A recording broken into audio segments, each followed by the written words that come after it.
Hola a todos, ¿cómo están? Espero que muy bien e ilusionados de que estemos unidos en un miércoles más de Magnas Conferencias. Hoy nos toca a la familia Liceo de Monterrey estar de anfitriones de esta actividad y sobra decir que estamos muy contentos. Como ya lo sabemos, nuestros colegios están diseñados para la formación integral de todos, padres, profesores y alumnos, empezando por los papás, que son pieza clave en la formación de la familia, y por ello la trascendencia de eventos de este estilo que dan propuestas concretas para aplicarlas en el día a día. Aprovecho también para saludar al gran número de colegios de la República. Es impresionante que ya tenemos más de 25 colegios que se están uniendo y que, gracias a su apoyo, empuje e iniciativa, hacen posible que este evento vaya creciendo en número y extensión geográfica. A continuación, tengo el honor de presentarles a Guillermo Arroyo Cota. Guillermo Arroyo Cota es licenciado en Finanzas por la Universidad Panamericana. Cuenta con maestría en Educación por el Tecnológico de Monterrey y máster en Asesoramiento Educativo Familiar por la Universidad Complutense de Madrid. Tiene una trayectoria amplia de más de 30 años formando jóvenes, tanto de secundaria como de preparatoria, en materias de humanidades. También me gustaría destacarles que ha sido miembro de distintos consejos superiores de instituciones educativas, como son las siguientes: Colegio Los Sauces en Puebla, Colegio Northridge en Santa Fe, Ciudad de México, Colegio North Hill en Saltillo, Ciudad de los Niños y Liceo de Monterrey, Centro Educativo. Actualmente Guillermo se desempeña como preceptor y catedrático de nuestro liceo. La conferencia que hoy nos va a brindar Guillermo está titulada Siento, pienso, hago o soy, apoyando y aprendiendo de la generación Z. Memo, muy buenas noches, bienvenido. Esperemos que nos deleites con tu conferencia. Hola, buenas noches. Pues muchas gracias por la presentación. Mucha gente de distintos lugares se ha enterado de la plática. Yo les agradezco mucho la atención. La verdad es que no es que yo sea un gran sabio, ni es que vaya a hacer una conferencia súper magistral. Quizá lo valioso son tantos años de estar conviviendo con gente, ¿no? De estar hablando con gente, y con eso pues he ido aprendiendo muchísimas cosas que creo que compartírselas puede ayudar en la educación de los muchachos, ¿no? Yo no sé si la presentación ya está lista para comenzar. Listo. Entonces, bueno, la idea fundamental de la presentación es algo que me parece que es importante para todos, que es tener en cuenta que uno puede como dedicarse a criticar a los jóvenes, ¿no?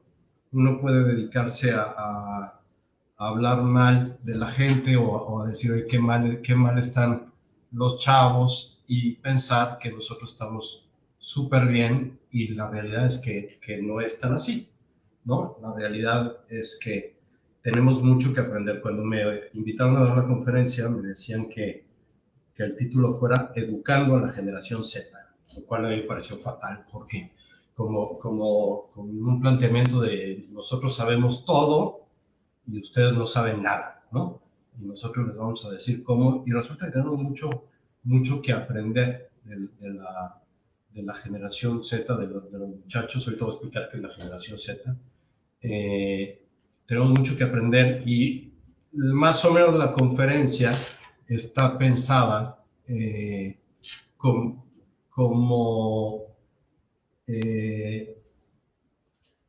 digamos, explicar los antecedentes de cómo hemos llegado hasta donde hemos llegado o qué ha pasado, y en eso vamos a hablar de cada una de las generaciones rápidamente, hasta llegar a la generación de nuestros hijos, que son la generación de los muchachos que están en prepa, en carrera, en secundaria, algunos en quinto de primaria, sexto de primaria, vamos a ir hablando de cada una de los, digamos, antecedentes y cómo se ha ido creando todo un ambiente para que nuestros hijos sean como son. Y entonces vamos a explicar cómo son nuestros hijos. Y por último, la tercera gran parte de la plática es entender qué podemos aprender de los muchachos y qué podemos enseñar a los muchachos. Ese es más o menos el concepto, ¿no? Hay que tener en cuenta, y por eso es interesante hablar de generaciones, que en realidad la educación hoy es unos papás que entienden el mundo desde un punto de vista y unos hijos que entienden el mundo desde otro punto de vista. Entonces, las dos partes tienen que hacer un esfuerzo por entenderse. Tenemos que lograr que haya un esfuerzo por entendernos, ¿no? Aquí en esta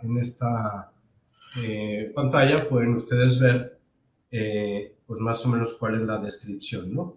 Los baby boomers, la generación X, la generación Y, y nuestros muchachitos de la generación Z, ¿no? Cuento una anécdota que pienso que puede ser interesante, que es típica, especialmente en nuestros colegios, que es el tema de cuando a los chavos les entra, o a las niñas, les entra la rebeldía porque no quieren ir a misa el domingo, ¿no? Entonces, un exalumno mío un día decide que no quiere ir a misa y se encierra en su cuarto y la mamá, muy preocupada porque el niño no quiere ir a misa, le dice al marido, oye, esto es inadmisible, ve con el niño y dile que se tiene que ir a misa. Va el papá, muy dócil con su mamá, como todo buen matrimonio que quiere que funcione, va, toca en la puerta del niño, le dice, ¿te me vas a misa en este? Y dice, papá, no quiero ir, te me vas a misa. Ah, perfecto. Después de gritos, ok, me voy. Claro, se va al parque a la vuelta, está ahí no sé cuánto tiempo, y después de eso regresa diciendo que fue a misa. Luego me contaba, dice, no vuelvo a misa, no tengo ningún interés, este rollo de mis papás no me convence nada. En el fondo, ¿hay mala voluntad de los papás? Claro que no. ¿Hay mala voluntad del hijo? Tampoco. Hay rebeldía. Hay que entender que los papás fueron educados con un concepto de autoridad y los hijos están educados en otro concepto de autoridad. Y hay que explicar eso.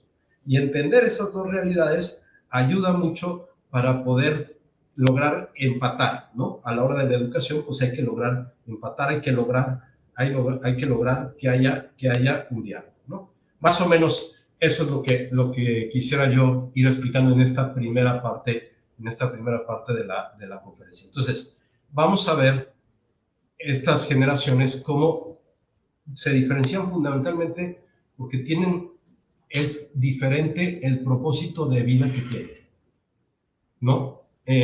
Nosotros, los que digamos, éramos universitarios o profesionistas en los 80s, en los 90s, nuestro propósito de vida, lo que nos enseñaba el mundo es que lo que había que lograr era éxito profesional. Y el éxito profesional nos traería el éxito económico.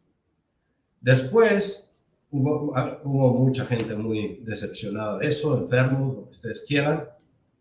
Y la siguiente generación, que son los que se llaman millennials, que ahí podemos encontrar algunas mamás que son más jóvenes, podemos encontrar tíos, podemos encontrar papás de kinder. El propósito de vida era disfrutar, ¿no? Quizá lo más importante que había que lograr era disfrutar. Y después, la generación de nuestros chavos, que fundamentalmente, lo explicaremos mucho más detenidamente, el tema es déjenme libre, ¿no? La gran batalla es por la libertad, por hacer lo que yo quiero. Y en ese sentido tenemos que aprender a ayudar porque ese yo quiero se puede orientar muy bien o se puede orientar equivocadamente, ¿no? Entonces, ¿qué pasa con la generación del que fueron profesionistas o que fuimos profesionistas o empezamos a ser profesionistas en los 80s y en los 90s? Pues lo que ocurre es que en aras de ese éxito profesional, de lograr aquello, el papá desaparece, ¿no? Desaparece la figura paterna de dos modos.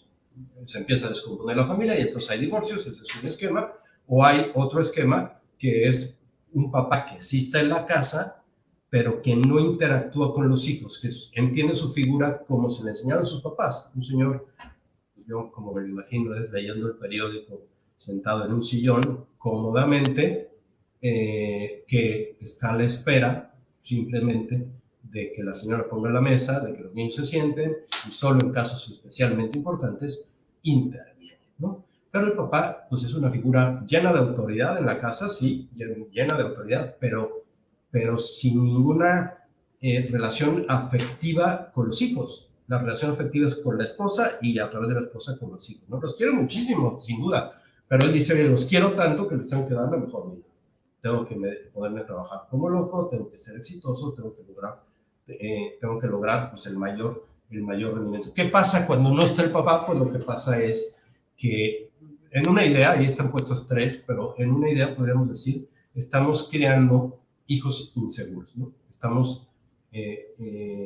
Los hijos necesitamos de nuestros papás, los hijos necesitamos alguien que controle nuestros caprichos, alguien que sea modelo. Las hijas, el papá es el modelo de novio o esposo que ellos van a buscar.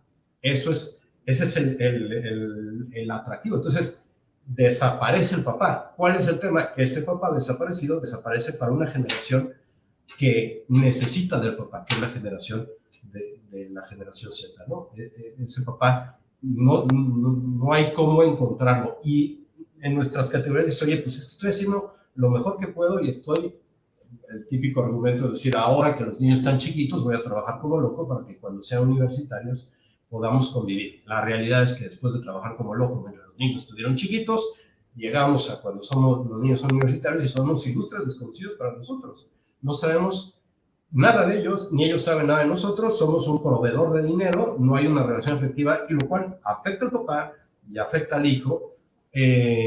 No funciona bien esa relación. Bueno, siguiente, la generación millennial, ¿no? Decíamos, están puede haber mamás, puede haber tíos, puede haber muchos papás de kinder, papás de primaria, que aparecen ahí. Entonces, ¿qué es la generación millennial? Pues es la primera generación como mucho más digitalizada. No es nativa digital, que eso sí es la generación Z, pero está mucho más digitalizada. Compramos en Amazon, subimos fotos a Instagram, entendemos todo de las redes sociales, etcétera, etcétera, etcétera, ¿no? Todo eso va en aumento, ¿no? ¿Qué es lo que pasa con la generación millennial? Que no está convencida del modo de vida de la generación, ¿no? Que si oye, el estilo de vida de mis papás, pues, o el estilo de vida de la generación anterior, que flojera, el éxito profesional, que flojera, el dinero, que flojera, y cae en un cierto cinismo, ¿no? Aquí se pone un silogismo propio de un millennial, que es, oye, el consumismo está mal, todos somos consumistas, no podemos arreglar el asunto, mejor vamos a disfrutar, ¿no? Un poco, yo creo que todos tenemos algo de la generación X y algo de millennials, ¿no? Y muchos tenemos como un poco esa actitud de decir, oye, pues, mira, yo me la voy a pasar bien y los demás que le hagan como puedan, vamos a divertirnos lo que más podamos, disfrutemos ir a restaurantes, disfrutemos ir a viajes, tengamos experiencias, etcétera, y ya está, ¿no? Lo más interesante es cómo la generación anterior tiene como esperanza de tener éxito y esta generación, el tema de la esperanza se va haciendo cada vez más pequeño, ¿no? Cada vez más chiquito y más se cae en el cinismo. Entonces, esta combinación es a la que se enfrentan nuestros hijos, ¿no? Digamos, unos papás o un papá, pensando en un matrimonio más o menos típico, un papá que está todo el día trabajando y que es lejano es lejano a sus hijos, y una mamá, pues que está tratando de disfrutar lo más posible el dinero que le da su marido, está tratando de entretenerse lo más que puede, y ya está. Así va la vida. ¿Qué es lo que pasa? Pues que llegan, a todo esto se suma un tema que es el ambiente cultural, ¿no? ¿Qué es el ambiente cultural? Vamos a decirlo así, los valores que nuestros hijos respiran. No es que nosotros se los enseñemos, no es que los colegios se los enseñen, es lo que aparece en las series, es lo que aparece en el cine, es lo que platican los abuelos, es lo que aparece en los medios de comunicación, en las redes sociales, es el ambiente, ¿no? Es lo que va apareciendo.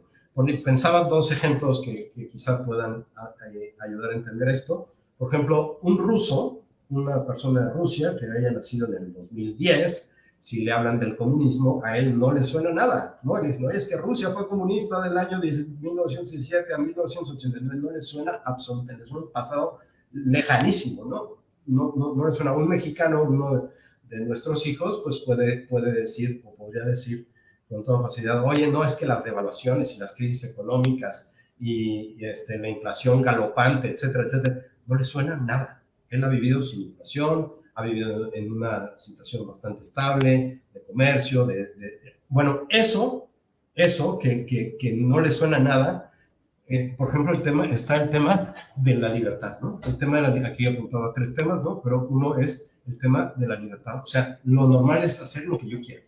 No es que nadie me lo diga, pero todo el mundo hace lo que quiera. O el tema del sexo, ¿no? El tema del sexo está totalmente desvinculado de tener hijos, totalmente desvinculado de mostrar amor. El sexo es un modo de divertirse, el sexo es un modo de pasarla bien, etcétera, etcétera, etcétera, ¿no? Eso no es que nosotros se los enseñemos a nuestros hijos, no es que nada, pero es las series, las películas, las redes sociales, eso es lo que ellos respiran. Claro, se encuentran, además, y por eso es tan importante entender esto, se encuentran con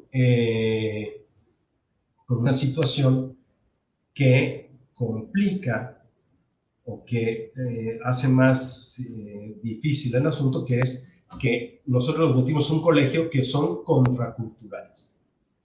Los metimos en un colegio que no está de acuerdo con que el sexo no sirve para nada, que la libertad tiene unos límites. Entonces, claro, si nosotros entendemos que nuestros hijos están sometidos, al meterlos a los colegios que los metimos, están sometidos a una presión, entre comillas presión, y a nuestra educación que es contracultural. Entonces, como vamos en contra del río, como vamos en contra de la corriente, es un reto mucho mayor. Hay otro tema importante del ambiente cultural, que es el tema de que son nativos, que nuestros hijos son nativos digitales, ¿no? Nosotros nos dormimos contándonos un cuento, nos dormimos con la sonaja. Hoy los niños se duermen con el iPad, ¿no? Los niños se entretienen con jueguitos en el iPad, etcétera. Todo es así, ¿no? Todo es así. Me contaba el otro día un matrimonio, una cosa medio terrible, de un niño que estaba muy latoso, la mamá le dio el iPad, le puso en YouTube videos de niños, y entonces el niño, pues ya ven que hay una reproducción automática cada vez que acaba un video, y entonces el niño empezó a ver videos, no pasó nada, pero al día siguiente estaban en casa de los abuelos, estaban viendo la tele, y el niño se levantó y aventó un vaso, una cosa así, en contra de la televisión y rompió la televisión, ¿no? Y entonces le dijeron, ¿qué te pasa? Pues es lo que aprendí viendo videos, ¿no? Ahí está el diablo, ¿no? Ahí está el diablo, y el diablo me incita a que tire eso, ¿no? Y de videos en videos, pues sí, había terminado en videos diabólicos. Eso ahí está, nuestros hijos están sometidos a eso. Oye, es que no nos pongamos ese tipo de estímulos. Bueno, pues más bien enseñémoslo a usarlos del modo adecuado, enseñémosla a usarla del modo adecuado. Además, hay otro tema muy importante de todo el tema digital, que es el tema emocional, ¿no? Cada notificación, cada mensaje, cada like, cada que no me ponen like, todo eso produce descargas emocionales. Entonces, los hijos están revolucionadísimos emocionalmente, están mucho más revolucionados que nosotros, y eso tiene unas consecuencias. Y por último, una gran preocupación, que eso nosotros lo vivimos de otro modo y de un modo mucho más sencillo, una gran preocupación por, digamos, la opinión de los demás, por el like, ¿no? La lógica del like, la lógica de que me entiendan, de que me reconozcan mis fotos, etcétera. Nosotros tomábamos fotos de recuerdo. Hoy no se toman fotos de recuerdo, hoy se toman fotos para subirlas al Instagram, hoy se toman fotos para obtener el reconocimiento por parte de los demás. Bueno, con esto termino la primera parte de la conferencia, ¿no? En esencia podríamos decir, es todos los antecedentes para explicar qué les pasa a nuestros muchachos entre 26 y 10 años, ¿no? Con esto no quiere decir que a los de 30 no les afecte, ni a los de 40, y a nosotros mismos. Nosotros mismos, por ejemplo, si entramos en la lógica de like, entramos en otra dimensión, por decirlo así, ¿no? En otra cuestión. Y nos afecta, y estamos preocupados, y qué dijeron, y tengo que subir una foto, y todo el mundo tiene que ver lo padre que me la paso, ¿no? Yo no he visto nunca una story en Instagram de alguien que suba algo contando lo mal que se la pasa, ¿no? Todo el mundo sube cosas contando lo bien que se la pasa, ¿no? Entonces, ese es nuestro reto. Y entonces, nuestros hijos, digamos que es un modo pedagógico de explicar esto, ¿no? 5 rasgos de la generación Z, ¿no? Quizá haya más, quizá yo lo resumí en estas 5 que pienso que pueden ayudarnos. Uno es la libertad como valor hegemónico, ¿no? O sea, la libertad por encima de todo. Otro es el emotivismo, otro es la fragilidad, otro la sospecha y otro el tema de la esperanza. Cada uno tiene ventajas y desventajas, ¿eh? No es decir, oye, estos rasgos son fatales. No, cada uno tiene cosas que les podemos aprender y cosas que podemos ayudar. Son las dos cosas y es importante tener la capacidad de ver de modo positivo y encontrar cómo hacer para que las cosas les ayuden a nuestros muchachos, ¿no?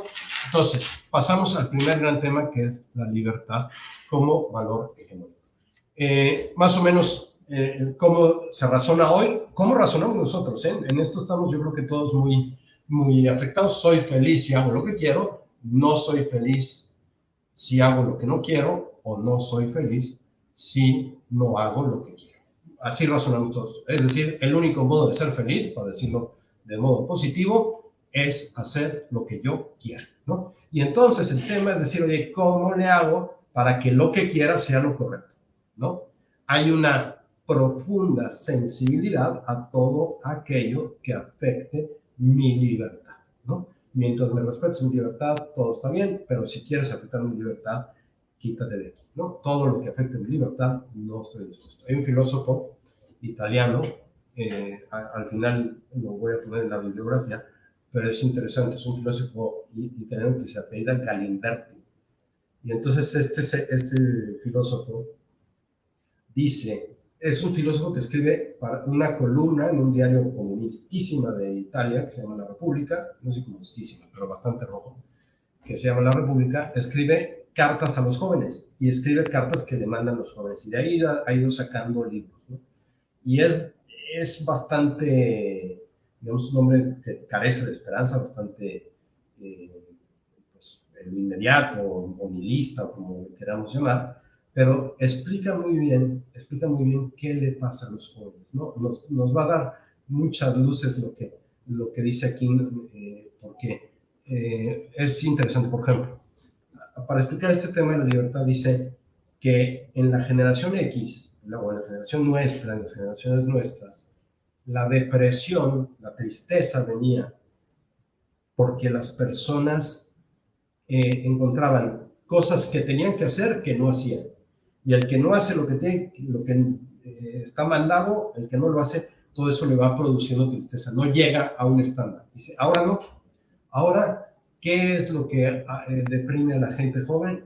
No poder hacer, que vea como no posible, o ver imposibles. Cosas que son posibles, las ve como imposibles. Hoy me contaba otra persona, su hija es tenista, muy buena tenista, campeona de Latinoamérica o no sé qué de su categoría, pero resulta que otra niña fue a la que está patrocinando X empresa para desarrollarla como tenista, que sea tenista profesional y jueguen los Grand Slams y todo lo que ustedes quieran. Y me decía que la hija cayó en una depresión terrible. Dice 3, además son de la pandemia, ¿no? Pero 3 semanas en la cama, porque la niña no podía aceptar que para ella no había sido posible aquello, ¿no? No había logrado que la escogiera. Bueno, así muchos, ¿no? ¿Qué consecuencias tiene esto que la libertad sea el valor hegemónico? Una consecuencia muy positiva es que, por contrario de los millennials, nosotros nos encontramos mucha gente joven con ganas de hacer cosas. O sea, hay proyectos. Hay proyectos desde los muchachos de prepa que tienen ganas de emprender. Hay unos que dicen, alumnos míos del año pasado, que decían, ya, ¿para qué vamos a la escuela? Aquí no se aprende nada, todo está en Google, vamos a dedicarnos a hacer un negocio, vamos a ser emprendedores, vamos a ser winners, etcétera, ¿no? Hay proyectos, eso es muy valioso, porque sobre eso se puede construir mucho, ¿no? Claro, es mi proyecto, y eso tiene y aquí viene lo negativo, que es decir, sí hay proyectos, pero no se metan, ¿no? Son proyectos míos, que yo diseñé para que yo triunfe, ¿no? Y entonces, eso lleva a que con mucha dificultad se pida ayuda, ¿no? Cuando hay proyecto, a un chavo le cuesta mucho trabajo pedir, es más, considera que pedir ayuda es un fracaso, ¿no? Es señal de debilidad, es señal porque las series son así, porque las películas son así. Yo no es que haya visto mucho, pero el famoso Frank Underwood de House of Cards, pues uno dice, pues este es un señor, en términos gringos, self-made, ¿no? Él se ha hecho, él ha logrado, él ha conseguido. Entonces, claro, nuestros chavos, ese es su modelo, ¿no? Su modelo es el que logra las cosas, ¿no? O Spider-Man, dicen que todos los superhéroes son así, ¿no? Ayudan a la gente, pero ellos se han hecho solos, ¿no? Ellos han logrado construirse solos. Y eso, pues, ¿qué es lo que genera? Un pavor al fracaso increíble, ¿no? Un pánico al fracaso terrible. Y si viene el fracaso, una soledad muy notable, ¿no? ¿En qué se nota el miedo al fracaso? Voy a poner otro ejemplo que creo que es muy interesante y a mí me tiene desconcertado. De hecho, ayer le pregunté a varias personas que dije, no sé, no entiendo bien, pero yo creo que conozco 5 chavos, unos muy cerca de casarse, otros muy lejos de casarse, a los que las novias les preguntan si ven pornografía, ¿no? Si han visto pornografía alguna vez en su vida. Y dices, oye, ¿por qué esa pregunta, no? ¿Por qué? A ver, si me dice no, ¿qué voy a sacar? O si me dice sí, ¿qué voy a sacar? Claro, yo lo estoy viendo con ojos de hombre, ¿no? Quizá las mujeres me puedan explicar muchísimo mejor. De hecho, le pregunté a una mujer, pero no me supo explicar muy bien, ¿no? Pero uno dice, oye, yo al final, platicando con algunos, concluíamos, ¿no? Es que es el miedo, ¿no? El miedo a la decepción, el miedo a que a que tengas ojos para alguien más, que no tengas solo ojos para mí. Bueno, como eso hay mil cosas, ¿no? Si el miedo al fracaso, ahí está siempre, ¿no? Y eso produce ansiedad, y eso produce tensión, y eso ahí está siempre, ¿no? Decir, oye, y si fracaso, y si me va mal, y si no lo logro, etcétera, etcétera, etcétera, pues ahí está el asunto. Y el otro tema es cuando viene el fracaso, ¿no? ¿Qué produce el fracaso? ¿Qué produce la falta de proyecto? ¿O qué produce el no poder ser como los demás? El no poder hacer lo que yo quiero, que mis papás me impiden hacer lo que yo quiero. ¿Qué produce todo eso? Produce una gran soledad, ¿no? ¿Cómo se resuelve la soledad? Pues comprando o buscando el placer, ¿no? En el fondo es como mucha infelicidad. Me pasaban 2 de los chavos con los que más platico, un dato que saca un portal sobre pornografía, dice que el 91% de los hombres ven pornografía y el 60% de las mujeres ven pornografía, ¿no? Eso es una cosa muy notable, ¿no? Pero yo creo que el problema no está en la pornografía, sino el problema está en la soledad. El problema está en eso. Hay otro dato que también cada año se hace en Estados Unidos el día del Super Bowl, un tracking de pornografía o sea, traquean las 2 ciudades de los equipos que juegan, ¿no? Y entonces se ve las entradas a páginas pornográficas a la hora del partido. Entonces, si va ganando el equipo de Boston, que siempre va ganando, pues entonces baja la disminución de pornografía. En cambio, si va ganando el equipo de Denver, de donde sea, entonces en Boston baja perdón, sube el consumo de pornografía, y entonces el que va ganando disminuye la pornografía, y el que va perdiendo aumenta. Es soledad, y yo pienso que la explicación de todo eso es decir, oye, no es tanto otra cosa que la soledad, que es lo que hay que resolver, que es ahí donde tenemos que estar más cercanos. Bueno, ya con la libertad. Paso al emotivismo. Entonces, el emotivismo, lo que hay que decir es que no es sentimentalismo. Quizá nosotros aprendimos qué es el sentimentalismo. Desde hace muchos años aprendimos que una persona sentimental es una persona que se deja llevar por las emociones, ¿no? Ese es un mundo, ¿no? Esto no es así. Esto no es así. El emotivismo parte de una primera, digamos, de un primer planteamiento que es, oye, si todos somos libres, cada quien tiene su verdad, o sea, relativismo. Y si cada quien tiene su verdad, pues cada quien puede definir qué es el bien. Por tanto, ¿qué es el emotivismo? El emotivismo es que las cosas se valoran, son buenas o malas según cómo me hacen sentir a mí.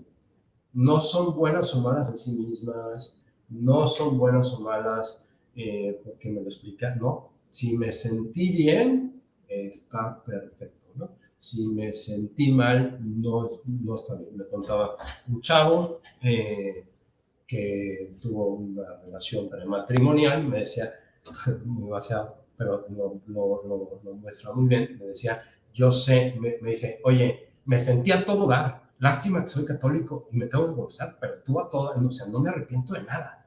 Entonces, el asunto es decir, oye, ese tu catolicismo y todo eso no tiene ningún futuro, porque está mal planteado. Otro esquema que voy a poner a continuación, una conversación de unas chavas del TEC, una feminista, que todo es, si lo alcanzan a leer, pueden leerlo, no lo voy a leer yo detenidamente, pero todo es una situación de decir, oye, ustedes no entienden los hombres lo que nosotras sentimos, por tanto, no nos juzguen. Y en parte tienen razón, es cierto, pero eso no hace que las cosas sean buenas cuando son malas. Eso no convierte las cosas en buenas, ¿no? Eso no logra ningún cambio. Entonces, claro, si todo es valorar las cosas por las emociones, pues estamos ante un reto, ¿no? ¿Qué cosas positivas tiene el emotivismo? Podríamos decir que una primera es que nos obliga a quienes estamos metidos en la educación de nuestros chavos a no argumentar solo teóricamente. O sea, si yo le digo, no, es que el razonamiento es estamos descartados, ¿no? Desde luego que hay que hacer razonamientos, pero hay que dar ejemplos, hay que contar experiencias, eso ojalá, mucho más, o sea, incluso hay que empezar, es muy gringo, ¿no? Siempre empiezan con un ejemplo, con una vivencia, y luego de ahí construyen hacia lo teórico. Bueno, es conectar con las emociones. Nosotros, si queremos ayudar, necesitamos conectar con las emociones. Eso es fundamental. Digamos, esa parte que es un reto para nosotros, ¿no? Que nos implica mucho, ¿no? ¿Qué es lo que pasa? Que además es muy difícil dialogar, ¿no? Cuando las emociones dominan, es muy difícil dialogar, ¿no? O sea, porque la inteligencia no tiene un papel importante. La inteligencia no tiene, el diálogo, la confrontación de ideas no tiene un papel importante. El tema es pura emoción, ¿no? Y se entiende. Yo me acordaba hoy en la mañana de otro chavo que me buscó porque habían abusado de su hermana, ¿no? Un pariente había abusado de su hermana. Y entonces yo escuchaba a este muchacho con un odio y dices, oye, tiene toda la razón, ¿no? Tiene toda la razón, o sea, ¿cómo no lo vamos a entender?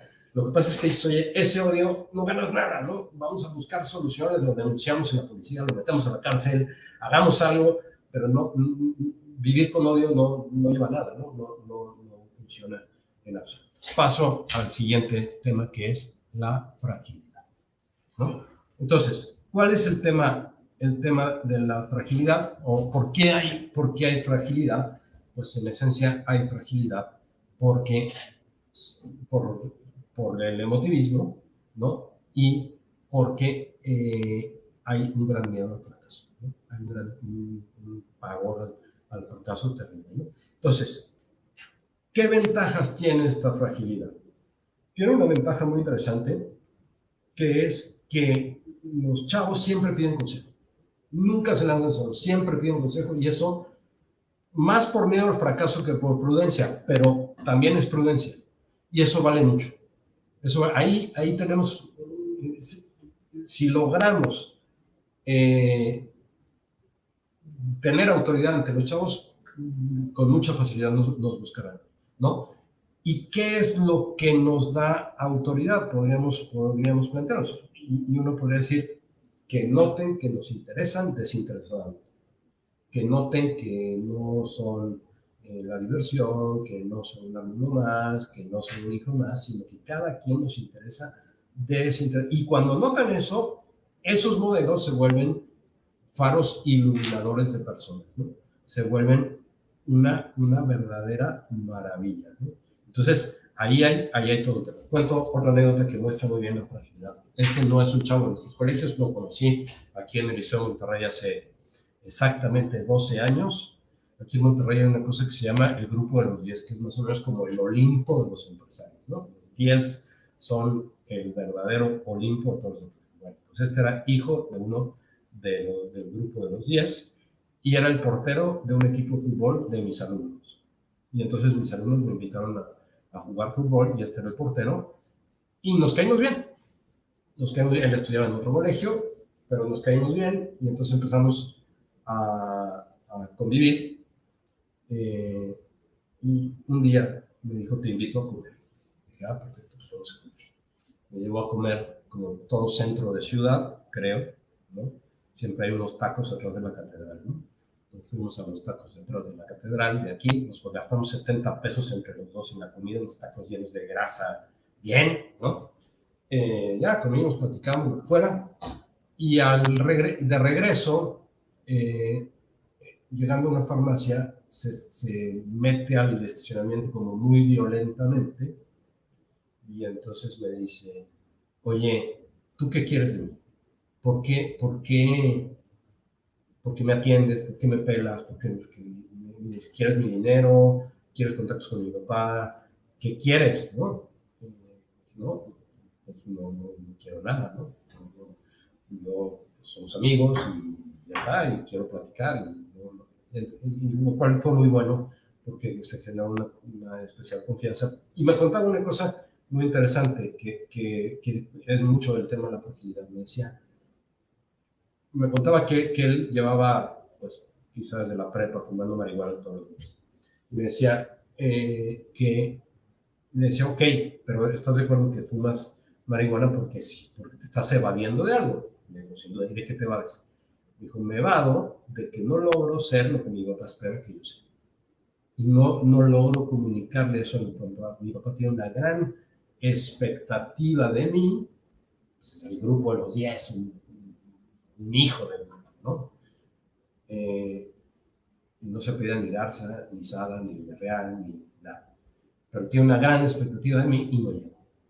Y no llego y eso me lleva a evadir, me lleva a tratar de estar en otra cosa. Entonces, claro, todo eso va creando un caldo de cultivo, una inseguridad terrible, ¿no?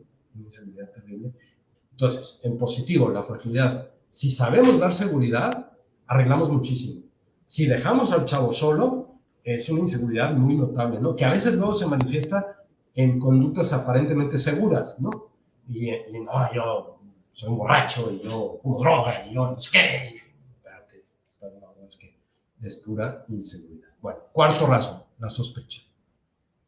Esto es lo de todos los días, ¿no? Entre las fake news y que no está claro a quién creerle, ¿no? Ha producido una crisis de autoridad terrible.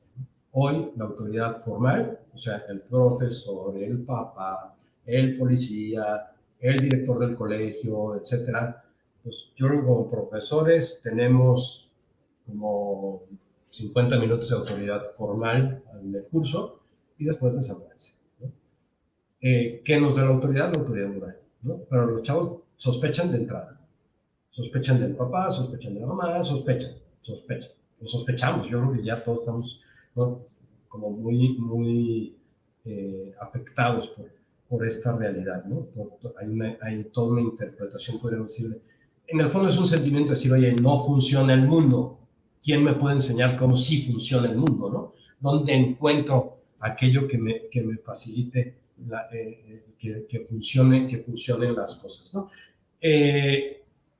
Cosas positivas de esto, hay una gran apertura a quien se gane mi confianza. Es más, te voy a dar autoridad si te ganas mi confianza.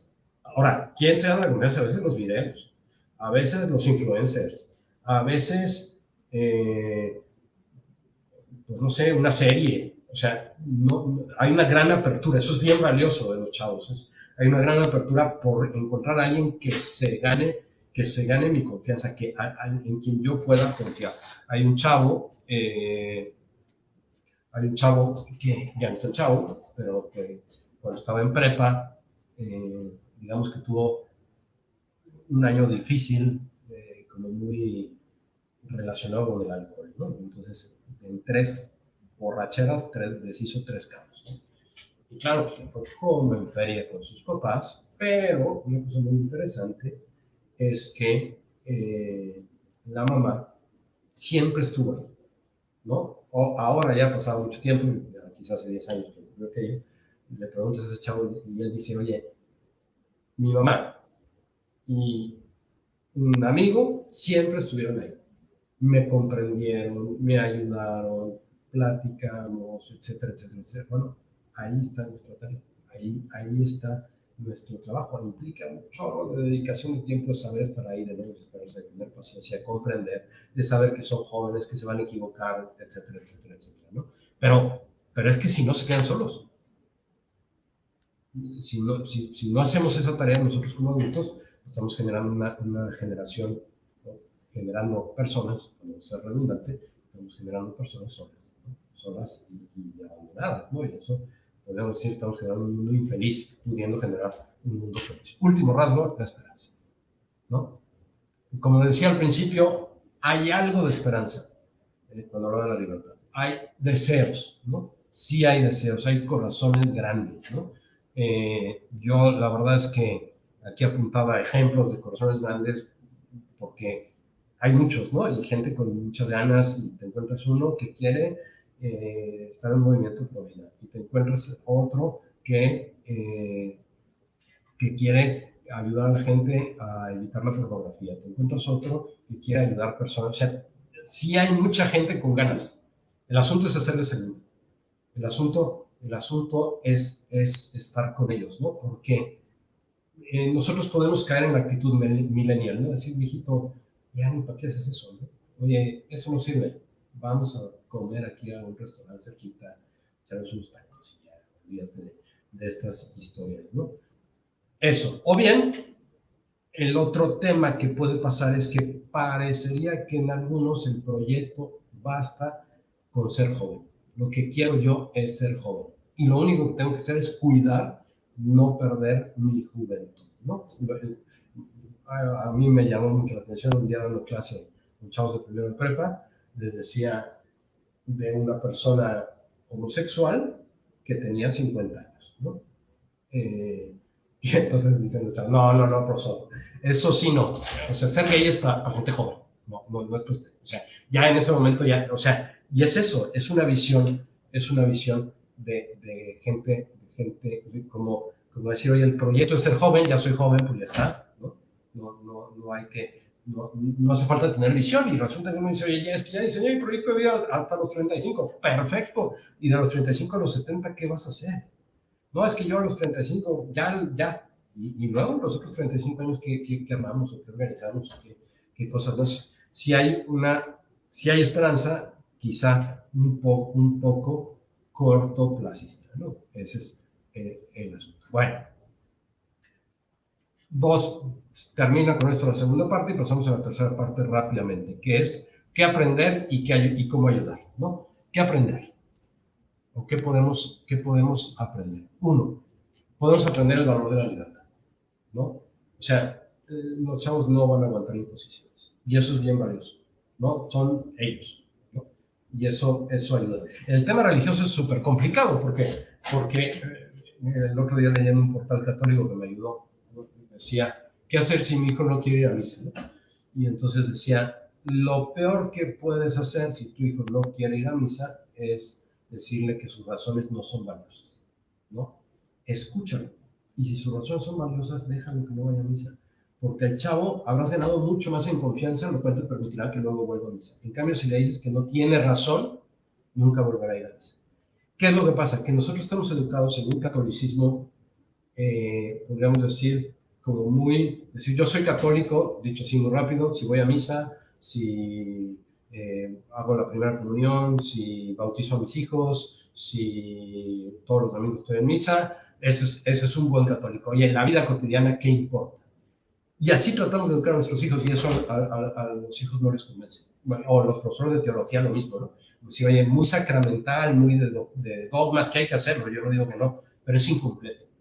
El Papa Francisco domina este tema, ¿no? Domina este tema y sabe muy bien cómo plantear el asunto y dice, oye, si no desde el Papa Benedicto, si no logramos que los chavos se entusiasmen con la figura de Jesucristo, ni ir a misa, ni nada, eso no produce felicidad. Produce felicidad seguir a Cristo y entonces todo lo demás hace sentido, pero ahí está el punto importante. Después, la sed de autenticidad, ¿no?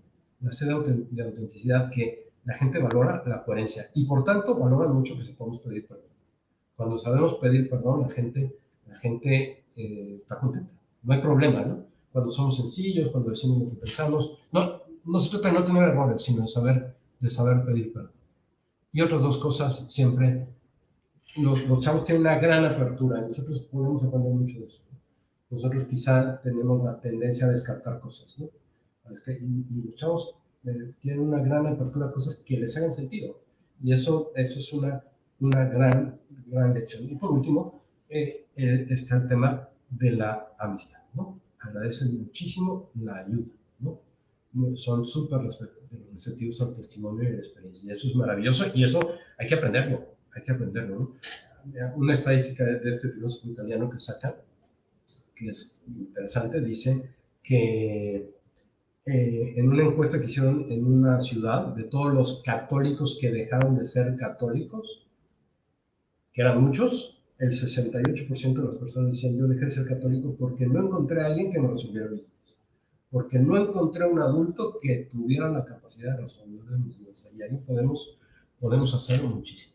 Bueno, ¿cómo ayudar? Pues lo primero, que creo que casi se deriva es una de las ideas fuertes de esta plática, es la cercanía del papá, ¿no? Me contaba un papá muy old school, podríamos decir, dice a mí mi esposa me ha dicho no sé cuántas veces que yo tengo que ser amigo de mis hijos, ¿no? Y me dicen, no, a mí tendría actitudes amistosas, pero amigo no, porque yo soy el papá, que es el concepto de autoridad formal, ¿no? Y es verdad, somos papás y tenemos que permitir que se guarde en nuestro lugar, es correcto, pero no por eso, o sea, guardando nuestro lugar, podemos ser muy buenos amigos de nuestros hijos, ¿no? Y podemos ser personas en las que confíen, en las que se puedan recargar, por decirlo así. Lo segundo es el tema de la esperanza. Qué importante es no solo hacerlos soñar, sino ayudarlos a soñar, ¿no? Eso no quiere decir hacerles los proyectos como la mamá que hace las tareas del niño kinder, no es eso. Pero sí es ayudar a soñar, estar cerca, cuando viene el fracaso, acompañar, dar soluciones. Ahí podemos aprender muchísimo, ¿no? Y por último, está el tema de nuestra argumentación, ¿no? A la hora que argumentamos, es importante argumentar, insisto, no solo con lo teórico, sino con ejemplos, con experiencias, etc. Lo teórico, pues si eso está mal, eso no arregla nada, ¿no? Eso no lo permite la iglesia, tampoco arregla nada. Nos dijeron al colegio que eso no mueve a nadie, ¿no? Lo que mueve es el diálogo, en los argumentos que también apelan a las emociones. Si no apelamos a las emociones y solo apelamos a la iglesia, no jala, como si apelamos solo a las emociones y no apelamos a la inteligencia, aquello es súper débil, ¿no? Se requiere mucho balance. Y luego podemos ayudar muchísimo todos los que estamos metidos en la educación con nuestra amistad, ¿no? una última idea que contaba el filósofo italiano que les digo, dice, ¿saben quién es quien mejor ha entendido los jóvenes del siglo XXI? Es una cosa súper simple, es el mercado. Las compañías nos han entendido perfecto, ¿no? Explotan su consumismo, explotan su hedonismo, los entienden de maravilla. Y claro, todas estas divisiones por generaciones son de la mercadotecnia, ¿no? Y los tienen súper medidos y saben qué es la soledad y qué es resolver el consumismo, etcétera, etcétera. Qué les venden, los modelos que les venden, todo. Bueno, ahí tenemos todos una gran tarea. Esta es la bibliografía, si sirve. Los dos artículos a mí me parecen súper buenos y muy enriquecedores. Me parece que todos podríamos decir, oye, ¿se podría dar una conferencia de cada uno de estos temas que tocaste? Sí, ¿no? Sin embargo, creo que es muy valioso tener la película completa para poder definir una estrategia, para poder ayudar a los muchos. Listo, pasamos a las preguntas si les parece bien.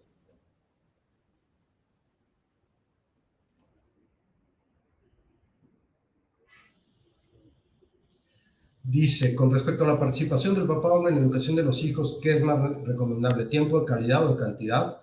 La verdad es que las dos, ¿no?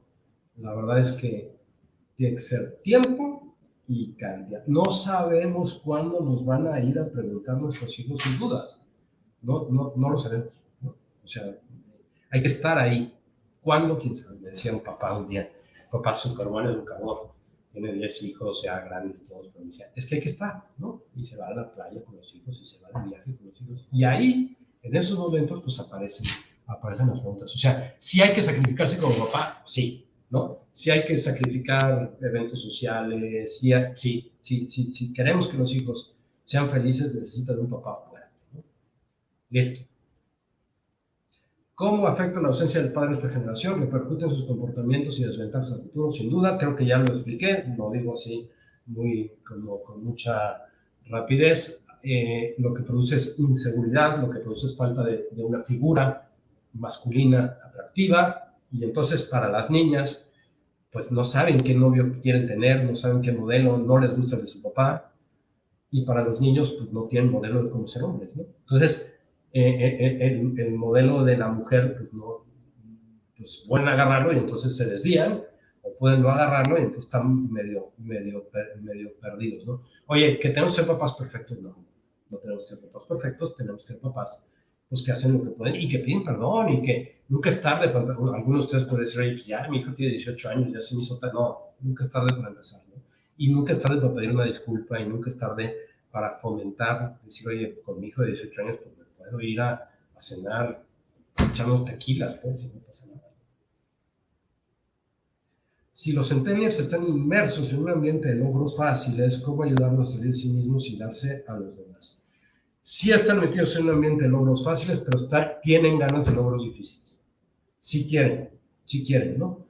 El chiste es ayudarlos. O sea, la palabra es muy buena. Hay que estar con ellos, hay que ayudarlos, hay que sentarse a diseñar el programa, hay que sentarse a diseñar todo lo que hacen, hay que darles confianza. No hace falta dibujar con ellos, no son modelos de kinder, pero hay que darles confianza, hay que darles seguridad. Cuando la gente, hay una persona que está escuchando aquí, que para mí fue una experiencia muy aleccionadora en verano. De hecho, por eso surgió esta conferencia en verano, en plan de ayudar con la pandemia al colegio. Yo doy clase de antropología a los chavos de prepa y entonces le ofrecí al director del colegio dar mi clase, tal cual, a los papás. Y la verdad, yo creo que salió bastante bien.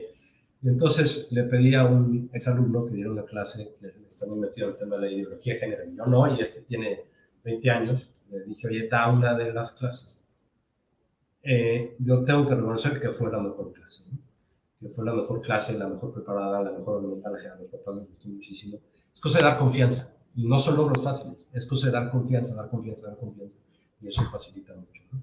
El asunto es decir, oye, y si se equivocan, no les quites la confianza, dale la confianza. ¿Más preguntas? Sí. Última pregunta. ¿Cómo podemos equilibrar la exigencia verdadera y el cariño con nuestros hijos? Es que San José María, que todos ustedes lo conocen, al hablar de exigencia explicaba que la exigencia en realidad es cariño. O sea, pensar que exigir no es por cariño es equivocado, ¿no? O sea, es como doble vida, ¿no? De los fines de semana exijo y entre semana te quiero. No es eso, o sea, tenemos que tener la capacidad. Yo personalmente tengo una vivencia muy enriquecedora de una persona que durante muchos años fue muy exigente conmigo, pero nunca salías de ahí, de hablar con esa persona, diciendo, no me quiere, sino siempre, siempre, siempre terminabas diciendo, esto lo hace porque me quiere, ¿no? Y me exige porque me quiere. Y eso hay que lograr, o sea, el cariño tiene que llevar a que los hijos entiendan que les estamos exigiendo porque los queremos. La amistad lleva a que los amigos entiendan que les estamos exigiendo porque los queremos, ¿no? El asunto es que tiene que ser tanto el cariño que logremos que aquello funcione. Bueno, termino. Muchísimas gracias por todo. Gracias por escuchar y los dejo con pena. Gracias, Guillermo. Realmente interesante tu intervención. A mí me impresiona mucho que un tema tan amplio lo podamos resumir, o lo hiciste de una manera magistral, el resumirlo de una manera muy concreta y clara. Muchísimas gracias, Guillermo. Aprovechamos para también recordarles a todos ustedes que el próximo miércoles 14 de octubre tendremos nuestra próxima conferencia en punto de las 8:30. Esta será titulada El papel del papá en la formación del carácter de los hijos y será a cargo del doctor Armando Posada Larracoechea, y tendremos como colegios anfitriones al Colegio Álamos, Quidú, Kinder Quidú y Fontanar de Querétaro. Por último, también recordarles que vamos a poner ahora un código QR, que es una encuesta de salida, para que puedan manifestarnos pues si les gustó la conferencia, la dinámica, las preguntas, y que también nos retroalimenten para que podamos mejorar cada vez en dar estas conferencias. Muchísimas gracias, el Colegio Liceo de Monterrey, muy contento de haberlos acompañado esta noche.